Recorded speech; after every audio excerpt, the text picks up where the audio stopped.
सुनील भाई साहब, मैं आपके पास आता हूँ। एक तो शंकराचार्य वाले प्रसंग पे बोलिए कि चतुरंगिनी सेना जो है, अब पहले लोग जातीय सेना ढेर सारी बनती थी, फिर फलाना सेना, हिंद सेना, हिंदू सेना, पता नहीं कौन कौन सेना देश में पता लग मुझे लगा कि एक आध हजार सेना से ज्यादा हो। अब ये शंकराचार्य जी को चतुरंगिनी सेना बनाने की क्या जरूरत पड़ी, एक तो ये बताइए। और किस दिशा में ले जा रहे हैं ये पूरे धर्म को।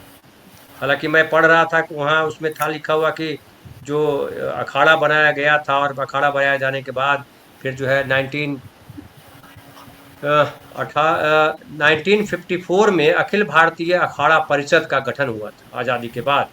और 1954 में प्रयागराज में जो कुंभ मचे में भगदड़ मची थी, उसके बाद व्यवस्था सुधारने के लिए तत्कालीन प्रधानमंत्री जवाहरलाल नेहरू की पहल पर 13 अखाड़ों के प्रतिनिधियों ने मिलकर इस संस्था की स्थापना की थी। और वही जो है, यही अखाड़ा परिषद के जो हेड थे अभी रविंद्र पुरी, राष्ट्रीय अध्यक्ष अखिल भारतीय अखाड़ा परिषद के। उन्होंने जो है, जो शंकराचार्य ने मुख्यमंत्री जी के बारे में, आदित्यनाथ जी के बारे में कमेंट किया था, उसको लेकर के कहा था कि ऐसा कमेंट करना गलत है। तो शंकराचार्य की बात को उन्होंने काटा, खंडन किया। ये सेना बनाने की क्या आवश्यकता पड़ी, एक तो ये। और दूसरा ये कि ये श्रीलंका को कह रहा है ईरान कि हम तुम्हारी मदद करेंगे, चाहे तेल चाहिए तुमको या कोई भी जरूरी सामान चाहिए, हम तुमको देंगे। श्रीलंका को मदद करने के लिए क्यों कह रहा है ईरान? क्या ये कहीं से चीन से जोड़ रहे हैं इसको, चूंकि युआन में वो तेल बेच रहा है और चीन यहाँ श्रीलंका को ये कर रहा है, तो क्या भारत की भी घेरेबंदी हो रही है इस बहाने? धन्यवाद धनंजय जी। एक जो श्रीलंका के बारे में जो आपने अंतिम सवाल पूछा है, ये तो बहुत साफ है। श्रीलंका ने जिस साहस का परिचय दिया इस युद्ध के दौरान, वो किसी ने नहीं दिया। श्रीलंका ने अमेरिकी जो फाइटर जेट्स हैं उनको उतरने की अनुमति नहीं दी, अपनी भूमि को का प्रयोग करने की अनुमति नहीं दी। जो ये युद्धपोत आया था भारत, जिस पे हमला किया था अमेरिका ने हिंद महासागर में, उसको डुबो दिया था, उनके सैनिकों को बचाया। जो दूसरा युद्धपोत था उसने रक्षा की। तो वह ईरान के साथ खड़ा नजर आया, साफ साफ खड़ा नजर आया। उसने बिल्कुल ही नहीं कहा कि नहीं नहीं नहीं, वो कोई डिप्लोमेटिक भाषा का प्रयोग नहीं कर रहा था। और वह केवल शाब्दिक समर्थन या नैतिक समर्थन नहीं दे रहा था, बाकायदे भौतिक समर्थन उसने दिया। अगर अमेरिका के जहाजों को उतरने की उसने अनुमति नहीं दी, तो ये बहुत बड़ा सहयोग था ईरान के लिए। ईरान तो ही कह रहा था बार बार अपने पड़ोसी देशों से कि आप अपनी जमीन का उपयोग अमेरिकी सैन्य हमले के लिए मत होने दीजिए। यही उसका सहयोग है। इसके लिए इसकी यह ताकत किसी के पास नहीं थी।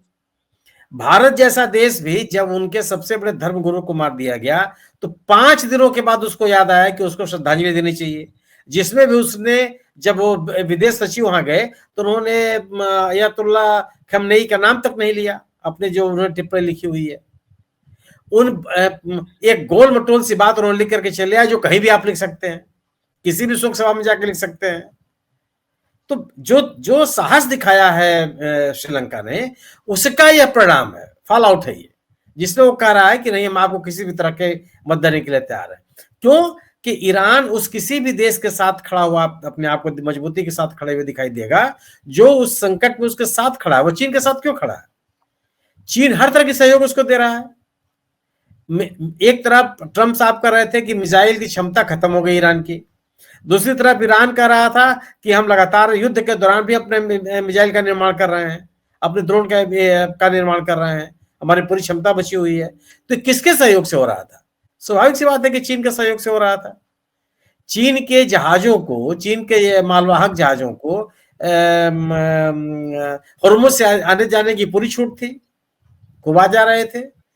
एक मोटे अनुमान के अनुसार 90 से 100 जहाज पार हुए हैं जो चीन के लिए डेस्टिनेशन जिनका था, और वो वापस भी लौटे हैं। वो तो खाली तो लौटे नहीं है। ये कहा जा रहा है कि चीन से मिसाइल बनाने के जो संसाधन है, जो रॉ मटेरियल है, वो चीन ने भेजा ईरान के पास। तो सवाल, जो कोई भी देश इस मौके पर ईरान के साथ खड़ा रहा, उसके साथ ईरान खड़ा है, उसको किसी भी तरह का सहयोग देने के लिए तैयार है। वह श्रीलंका के साथ खड़ा है, श्रीलंका की मदद कर रहा है। ये इसके पीछे कारण है। इसके पीछे आप इसको कह सकते हैं कि प्राक्रांतर से चीन को फायदा हो जाएगा, क्योंकि चीन के ईरान के संबंध चीन से भी बहुत मजबूत हैं, और इधर वो श्रीलंका से भी बहुत बेहतर संबंध बनाने की कोशिश कर रहा है, और इन दोनों का कॉमन फ्रेंड हो जाएगा चीन, इस कारण से उसको फायदा हो जाएगा। ये आप अनुमान लगा सकते हैं। लेकिन इसका तात्कालिक कारण केवल है श्रीलंका का खुल करके ईरान के पक्ष में खड़ा होना, और इसके लिए दुनिया को संदेश देने की कोशिश की है ईरान ने कि अगर आप ईरान के साथ खड़े हैं तो ईरान भी खुल करके आपके साथ खड़ा है। आप याद कीजिए ना, भारत के साथ उसने किस तरह जो आज श्रीलंका के साथ दिखाई दे रहा है ईरान, उससे ज्यादा बेहतर स्थिति में भारत के साथ था। आप याद कीजिए कि भारत से वह रुपए में व्यापार कर रहा था, भारत को वह जो पैसे की अदायगी है उसके लिए 60 दिन की मोहलत थी। भारत के से जो उसको पैसा मिलना था वह भारतीय बैंकों में ही जमा था, क्या भारतीय बैंक में जमा कीजिए। भारत से करेंसी के बजाय वो सामान की आपूर्ति करने के लिए तैयार करा रहा, सामान आपूर्ति करा रहा था वो। तो कितने शानदार संबंध थे। सुनील सर, पूरा का पूरा यूको ये बैंक बचा था ईरान की मदद से। यूको बैंक ही पूरा बचा रहा, और उसका पूरा का पूरा इंटरेस्ट बैंक खाता रहा, और भारत को फायदा होता रहा कि उसको कोई अदायगी नहीं करनी पड़ रही थी, उसका डॉलर बचा हुआ था। तो आप ये सोचिए कि उसको सिला क्या मिला कि आप उसके पूरे मामले पर चुप है, उसके ऊपर युद्ध हो गया, हमला हो गया, उसके सबसे बड़े धर्मगुरु की हत्या हो गई, उसके सबसे बड़े सैन्य कमांडर की हमला हो गई, दूसरे जो धर्मगुरु घोषित किया गया उनको घायल कर दिया गया, उनके जो सुरक्षा मंत्री थे उनकी हत्या हो गई, 46 कमांडर मार डाले गए। क्या क्या नुकसान नहीं हुआ, बावजूद इसके भारत चुपचाप रहा, कुछ भी बोलने के लिए तैयार नहीं हुआ। तो आप ऐसे मौके पर श्रीलंका का बोलना, वह ईरान एक दुनिया को संदेश देना चाहता है कि जो मेरे साथ है वह उसके साथ खुल करके किसी भी तरह की मदद करने के लिए तैयार है, यह संदेश है उसमें। अब अगर आप बात कीजिए जो आपने शंकराचार्य की बात की, जब यह माघ मेले का विवाद शुरू हुआ था, उस समय ही अखाड़ा परिषद का जो बयान आया वो मान्य परंपराओं के विरुद्ध था। अखाड़ा परिषद के अध्यक्ष रविंद्रपुरी जी महाराज के अलावा अन्य जो धर्मगुरु थे या तो चुप रहे या शंकराचार्य के पक्ष में बोले। यहां तक कि जिनसे विवाद चल रहा था, जिन्होंने विवाद खड़ा करने की कोशिश की, जिन एक दो साधुओं ने माघ मेले के दौरान, या जो इन विषयों पर चुप रहते थे, उन्होंने भी कोई प्रतिक्रिया नहीं दी, और अगर कुछ कहा भी तो ये कहा कि किसी भी धर्मगुरु का सम्मान होना चाहिए। वो सरकार के पक्ष में एक शब्द भी नहीं बोले, लेकिन रविंद्रपुरी जी ने सरकार के पक्ष में बयान दिया, और इस तरह से उन्होंने वो शंकराचार्य के पक्ष में खड़े दिखाई नहीं पड़े, बाद में मौन हो गए। ऐसे क्रम में जो शंकराचार्य की प्रतिक्रिया आई थी अभिमुक्तेश्वरानंद जी की, कि वो एक अपने समर्थकों की जमात खड़ी करना चाहते हैं। चतुरंगी सेना से मतलब नहीं कि जिसके पास तोप हो, हवाई जहाज हो, पैटर्न टैंक हो, ये युद्धपोत हो, ये स्थिति नहीं है। एक समर्थकों का समूह खड़ा करना, ऐसे लोगों को एकत्रित करना जो उनके एजेंडे के साथ खड़े हैं और संघर्ष करने के लिए तैयार है। ऐसे लोगों को इकट्ठा करना चाहते हैं, वो अपने अनुयायियों को संदेश देना चाहते हैं कि जो उनका एजेंडा है, जिस बात को लेकर के वो आंदोलनरत हैं, उसके साथ एकजुट होने की बात है। नाम उन्होंने चतुरंगी सेना इसलिए दिया कि एक ऐसी समर्थकों की एक ऐसी जमात जो शंकराचार्य जी से जुड़े हुए हर मुद्दे पर उनके साथ खड़ी है। तो उन्होंने इसलिए एक यह आह्वान किया कि एक ऐसे समर्थकों को एकत्रित किया जाएगा जो उनके एजेंडे के साथ, खासतौर से गौ रक्षा का जो उनका मुद्दा है, या गाय को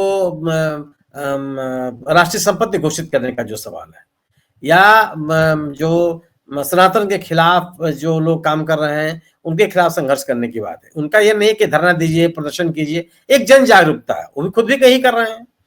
और इसका केवल आशय यही है, और यह आमतौर पर आपको कोई इस तरह का दृष्टांत नहीं मिलेगा कि शंकराचार्य के किसी मुद्दे पर उस मठ से जुड़ा हुआ कोई भी अखाड़ा उनसे अलग हुआ।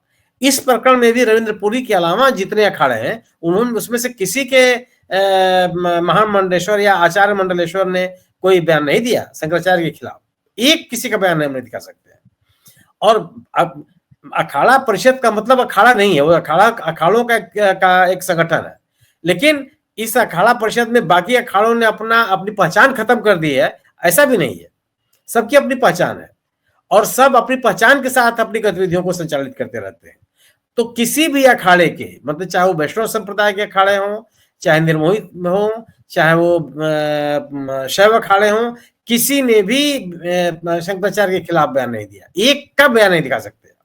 वो सभी के सभी जो अखाड़े हैं वह शंकराचार्य किसी के साथ खड़े हैं, और इसलिए भी है कि शंकराचार्यों के मठों के साथ जुड़े रहने पर उनका जो महत्व है वो बरकरार रहता है।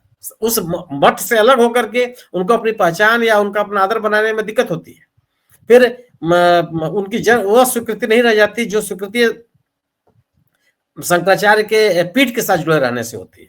और यह कोई ऐसा भी नहीं है किसी ने बाद में बनाया, यह आदि गुरु शंकराचार्य ने इस परंपरा की शुरुआत की थी, या किसी बाद में आकर के परंपरा शुरू हुई, वैसा नहीं था। वो परंपरा तक चली आ रही है, इसको किसी ने बाधित करने की कोशिश नहीं की।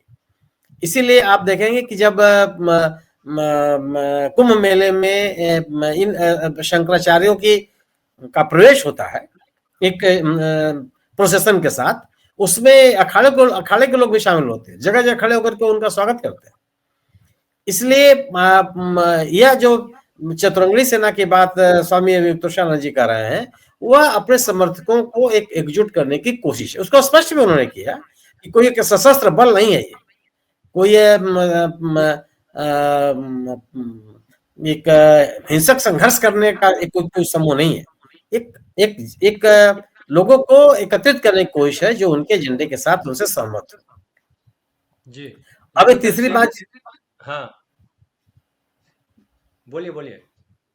अब ये जो तीसरी बात ट्रंप साहब की आ गई, आपने जो बात की, तो ट्रंप साहब का यह पूरा का पूरा बयान जो हम लोग लगातार कहते चले आ रहे हैं कि ट्रंप अब इस रास्ते से निकलने का एक रास्ता खोज रहे हैं, इस युद्ध से निकलने का रास्ता खोज रहे हैं। ट्रंप दावा कर रहे हैं कि उनकी बात ईरान से हुई, ईरान कह रहा है कि हमसे कोई बात नहीं हुई। ट्रंप की बातों में कंट्राडिक्शन भी है, वो कह रहे हैं कि जो सर्वाधिक सम्मानित नेता हैं उनसे बातचीत हुई, लेकिन जो धर्मगुरु हैं उनसे बात नहीं हुई। तो सर्वाधिक सम्मानित नेता कौन है जिससे आपकी बातचीत हो गई? और ऐसा कौन सा व्यक्ति है पैरेलल जो मुस्तफा खमेनी है उनके पैरेलल हो, चाहे उनसे बड़ा महान हो, जिसकी बात पूरे ईरान में सुनी जा रही हो? एक कंट्राडिक्शन। दूसरी बात उनका ये कहना कि इजराइल का कहना कि जो ट्रंप बात कर रहे हैं वो समझ से परे है, युद्ध समाप्त हो रहा है यह स्वीकार करना कठिन है, इजराइल कर रहा है। ट्रंप युद्ध समाप्त कर देंगे इसमें भी विश्वास करना कठिन है, इजराइल के का स्टेटमेंट है। ईरान कह रहा है कि हमारी किसी से बातचीत नहीं हुई, हम बातचीत करने के लिए तैयार नहीं है, हम बातचीत करेंगे भी नहीं। ईरान लगातार कहता चला रहा है कि युद्ध विराम नहीं होगा, युद्ध समाप्त होगा, वो भी ईरान की शर्तों पे होगा। सवाल इस बात का है, आज भी उसने इसी बात को कही। तो ईरान का बयान है, और दूसरी तरफ ट्रंप साहब ने जिन उद्देश्यों के लिए इस युद्ध की शुरुआत की थी, क्या वह उद्देश्य पूरे हो गए? जैसे रिजीम परिवर्तन, रिजीम बदल गया, खमेनी की जो व्यवस्था लागू हुई थी वो खत्म हो गई, सर्वोच्च धर्मगुरु की जो व्यवस्था थी वो खत्म हो गई, इस्लामिक रिवोल्यूशनरी गार्ड कोर की जो व्यवस्था थी वो खत्म हो गई। ट्रंप ने कहा था कि ईरान की थल सेना, ईरान की नौसेना पूरी तरह से तबाह हो गई है, क्या वैसा है? तो जिन उद्देश्यों के लिए ट्रंप ने अपना यह युद्ध शुरू किया था वो उद्देश्य भी पूरे होते नहीं दिखाई पड़ रहे हैं। इसमें आप युद्ध विराम की घोषणा कर रहे हो, कह रहे हैं कि हमारी बातचीत चल रही है, 5 दिन के भीतर इसका निर्णय हो जाएगा। क्या निर्णय होगा? तो अब दुनिया के पैमाने पर जिस तरह का आर्थिक दबाव बढ़ रहा था, जिस तरीके से तेल का संकट था, तेल के संकट के कारण आर्थिक संकट था, खाड़ी देशों में पेयजल के संकट की स्थिति पैदा होने की स्थिति हालात बन गए थे, इसने मजबूर किया हो ट्रंप को यह बयान देने के लिए। आप अपने लोगों के बीच में असंतोष का भाव बनाए रख करके युद्ध कुछ बरकरार नहीं रह सकते। ईरान की स्थिति, ट्रंप की स्थिति यह है कि बाकायदे अमेरिका में विरोध होने लगा। मर्फी साहब एक बड़े सीनेटर हैं वहां के, उन्होंने बयान दिया कि ये युद्ध उनके पक्ष में नहीं है। तुलसी जो वहां की डायरेक्टर हैं इंटेलिजेंस की, उनका बयान आया था कि यह युद्ध इजराइल के कहने पर हो रहा है, ईरान के पक्ष में, यूएस के पक्ष में नहीं है। जो वहां पे एंटी टेररिस्ट कमीशन के जो अध्यक्ष, जिन्होंने बाद में जो बहुत पहले उन्होंने इस्तीफा दे दिया था, उन्होंने इस युद्ध की आलोचना की। तो अब और जो बाकायदे सर्वे आ रहे थे उसमें भी ट्रंप की लोकप्रियता यूएस में गिर रही थी। तो अपना उद्देश्य आप पा नहीं रहे थे, अंतरराष्ट्रीय दबाव आपके ऊपर अलग से बन रहा था, आर्थिक संकट अलग खड़े हो रहे थे, ऊर्जा का संकट अलग खड़ा हो रहा था। तो ऐसी स्थिति में स्वाभाविक सी बात यह है कि इस युद्ध को लंबे समय तक चलाए रखने की स्थिति में अमेरिका नहीं था। वह एक एग्जिट तलाश रहा था और उसने अपनी धमकी दी और उसी धमकी की आड़ में वह युद्ध विराम की घोषणा किया। मैं ये भी मानता हूं कि युद्ध विराम की यह घोषणा युद्ध समाप्ति होने की शुरुआत भी नहीं है। या इस बात पर निर्भर करेगा, या अगर ईरान होर्मुज को बिना शर्त खोल देता है तो ट्रंप की बात का मतलब है। अगर इजराइल ईरान के खिलाफ हमले बंद कर देता है तब ट्रंप की बात का मतलब है। अगर ईरान इजराइल के किसी भी सैनिक कार्रवाई के खिलाफ कोई प्रतिक्रिया नहीं देता तब ट्रंप की बात का मतलब है। नहीं तो यह उसी तरह से तथ्यहीन बात है ट्रंप की, जैसे उन्होंने कहा था कि उन्होंने इजराइल की वायुसेना खत्म कर दी, इजराइल का नौसेना खत्म कर दिया, इजराइल के परमाणु संस्थान खत्म कर दिए और ईरान को पूरी तरह से बर्बाद कर दिया। जिसे वो बयान गलत था, वैसे यह बयान भी जो है वह केवल एक अपने लिए एक रास्ता तलाश करने की कोशिश है जिससे बिना शर्मिंदा हुए युद्ध से अलग हो जाया जाए। जी जी।